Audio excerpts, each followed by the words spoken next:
Welcome to the latest edition of Rural Report, which enlists experts to provide Kansas farmers and ranchers with the latest information about how COVID-19 is affecting agriculture. Rural Report is a special production of Kansas Farm Bureau in partnership with KFRM's Dwayne Taves and 580 WIBW's Greg Akagi. Today's topic will be looking at meat shortages that we have seen in various sectors during the COVID-19 pandemic. Here to discuss today's topic is Jarrod Gillig, Vice President of Operation for Cargill Protein Group. Jarrod, thanks for joining us. You bet. Great to be here, Greg. Thanks. And we're also joined by Matt Carselowey, who is President of the Kansas Meat Packers Association and General Manager of Walnut Valley Packing in El Dorado. Matt, thanks for joining us. Yeah, thanks for having me on. Jarrod, I'm going to start with you. We're a couple of weeks in now to where restaurants are not serving burgers in some locations, and grocery stores are limiting the number of protein items consumers can purchase as a direct result of slowdowns and closures of large packing plants around the country. Is there a timeline for the processing capacity to be able to meet demand? You know, as you think of what's affecting our restaurants, I mean, obviously the stay-at-home orders have definitely hit our food service business, and we're definitely seeing that, obviously, with more takeout. But ultimately, as we look across the U.S., we are very fortunate to have the resiliency we do in our supply chain. So while we have seen some disruptions, we've also been able to kind of flex across our supply chain, which I think is pretty beneficial. So clearly, you know, working closely with customers to figure out how to make those adjustments and, moving some of the volumes out of what historically would be a food service channel into that retail channel, you know, to specifically help the consumers whenever they're going to the meat case and they're in the grocery store. So honestly, as we look across, we've actually seen some relief in that area, you know, and we're pretty fortunate that as we look at bringing plants back online, we got, we have had to take one of our Nebraska facility down. We've been able to see that across geographies, which I think is pretty beneficial. Jarrod, as well, people may not realize that what is sent to food service, be it restaurants, is different than what is sent to grocers as well. So there has to be change on your end as far as what the company wants to do and increasing what it does for consumers. Yeah, I mean, as you think of, you know, normally it's a larger volume, right? So it's 40-pound boxes, something like that, that's going into food service. And obviously in a retail, you know, you don't walk into a meat case and pick up a 40-pound box. So it's being able to flex into those smaller packages, and that has been a little bit of an opportunity, because a lot of the lines that we have set up for food service aren't built for retail. But again, being able to create that flex and just the ability to go back and forth has been pretty advantageous. Now, Matt, you're in the same industry, but just on a smaller scale, and the capacity constraints that you're facing are quite different. So what have these past few months been like at your plant and other custom processors around the state? Well, I think it's safe to say that we've been a little overwhelmed with the demand on meat lately. We're not only seeing it from the retail aspect, but also the processing side. You know, I spoke with other processors that have been in the business a lot longer than I have, and they've never seen anything like it. You know, most of us processors are booked out till 2021. I know we're at the end of January, filling up into February as far as processing goes. And I bet that, like you said, for everyone in this industry, you tend to work ahead, but you don't tend to work ahead so far out in advance. Oh, absolutely. I mean, it's typical to, lead time maybe a couple months booked out, or as you get near the fourth quarter being booked out for the year. But, you know, in April, I believe a lot of people started booking in 2021, which is unheard of. Matt, this question is for you, and actually it'll be both for you, but we'll start with you, Matt. What changes have been made to alleviate some of these capacity concerns, and how will those changes filter down to what people see in the meat case, or in this case, too, their ability to purchase directly from a producer? Yeah, so we've definitely had to rearrange our schedule. We've hired a few more people working on training, and we've tried to allow more time for producing retail products on a daily basis. versus before it was maybe something on a weekly basis. But also to maximize some of our processing capabilities. We started veering away from some of the wholesale aspect of things, just because we've had so many consumers local farmers and ranchers basically wanting to, process their own or get into the direct marketing aspect of things. And Jarrod, same question for you as well. What changes have been made to alleviate some of the capacity concerns, and how's that going to filter down to what people see in the meat case and also maybe their ability to purchase directly from a producer? Yeah, I think, as we think of Cargill from a scale standpoint, obviously a little bit different there, but, we talked about flexing them from food service into retail. Obviously with food service coming back online, we'll have to kind of adjust that back, and I think it'll be a little bit more normal. The focus is how do we increase or regain that capacity that we've seen diminish here, and I know that's something from a producer standpoint as well as from a production standpoint we've got to get back online. So obviously the COVID stuff we're doing within the plants from safety measures, keeping our team safe, we'll continue to focus on that, and that'll be the change that is probably going to be with us here for a period of time.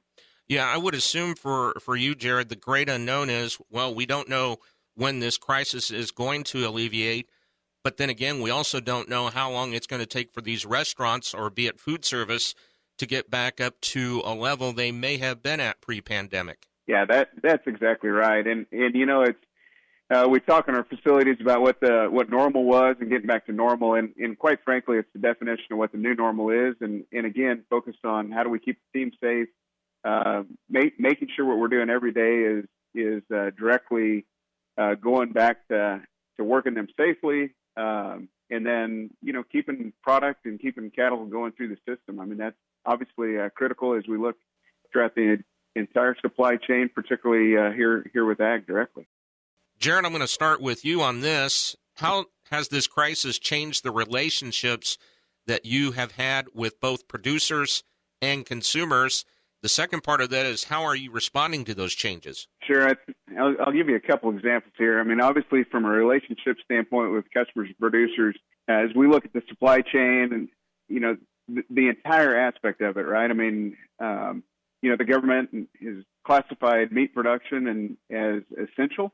And, going back to our producers, I mean, being the first step in that supply chain is definitely an essential part of that. So you think about, as Cargill's been in the beef industry for 50 years, working with our farmers and ranchers across the state of Kansas, one of the things that's really, as cattle are getting backed up and just the overweight, the number of overweight cattle we're seeing, and being able to bring that in. I mean, that is something we're spending time with as our buyers are out in the country, really figuring out how do we help move those cattle, make sure, we continue to be established in that, in the market, and help those cattle move. From a customer standpoint, everything obviously continues to be built on repetition and that trust and transparency. And honestly, our customers have been extremely supportive and appreciative of the approach. I mean, we've been very direct with where we're at. I mean, obviously honoring contracts that were signed way before COVID ever hit, and making sure that they see that and they understand it.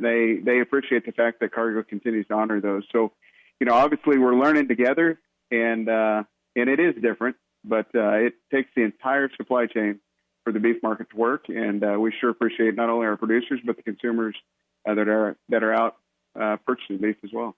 And Matt, for you, I know one way it's changed as far as the pandemic crisis is you have more customers and how busy you are, but how are you responding to the changes and everything else that has been taking place? Well, you're exactly right. Yeah, we've had a lot of new customers come through the door, which has given us the opportunity to try to serve them, and hopefully that has a long-lasting effect on us and other small processors.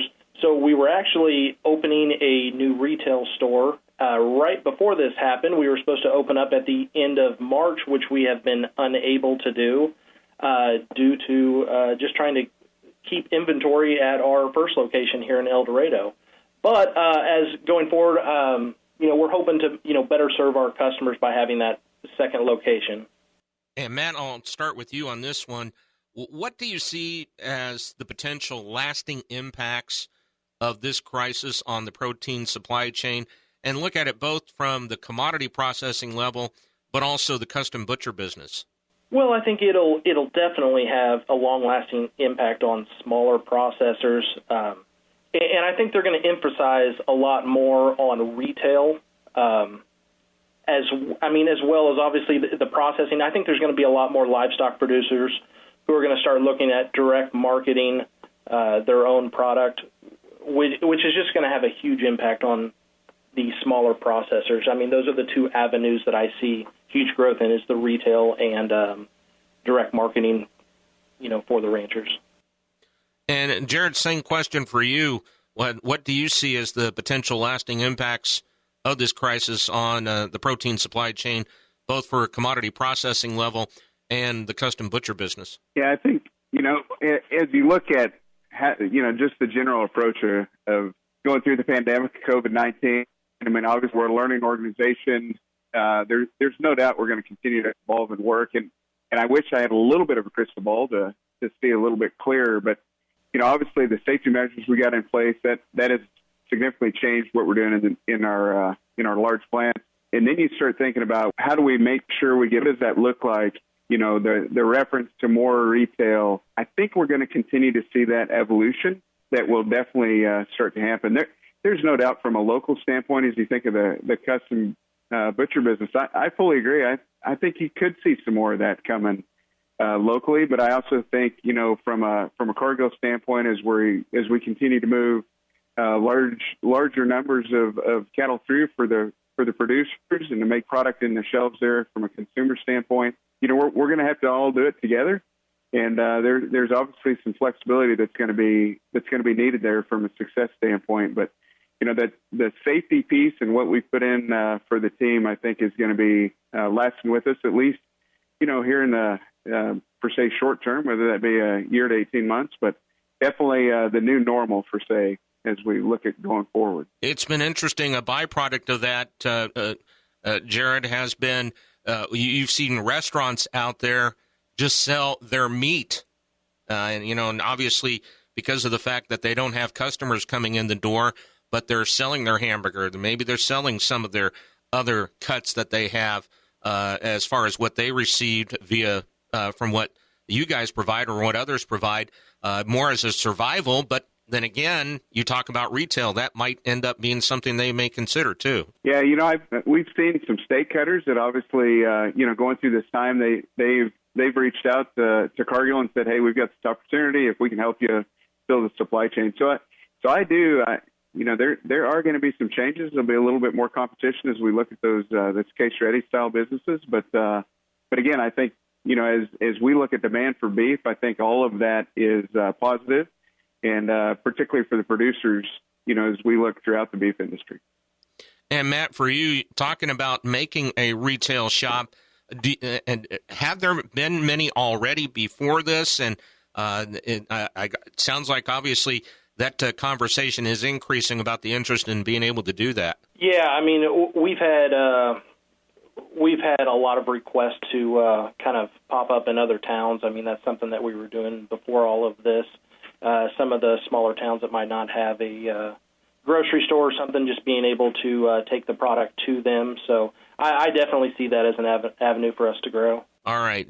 Gentlemen, I appreciate it. Jarrod Gillig, I appreciate you joining us on the program today. You bet. Yeah, thanks for your time. Appreciate what you're doing to bring the message out and create a connection as we look at producing product across the state. Thank you very much. And Matt Carselowey, as always, I appreciate it as well. Thank you very much. Yes, thank you. That is Matt Carselowey, president of the Kansas Meat Packers Association and general manager of Walnut Valley Packing in El Dorado, and Jarrod Gillig, vice president of operation for Cargill Protein Group, who joined us on the latest edition of Kansas Farm Bureau's Rural Report. Thanks for joining us.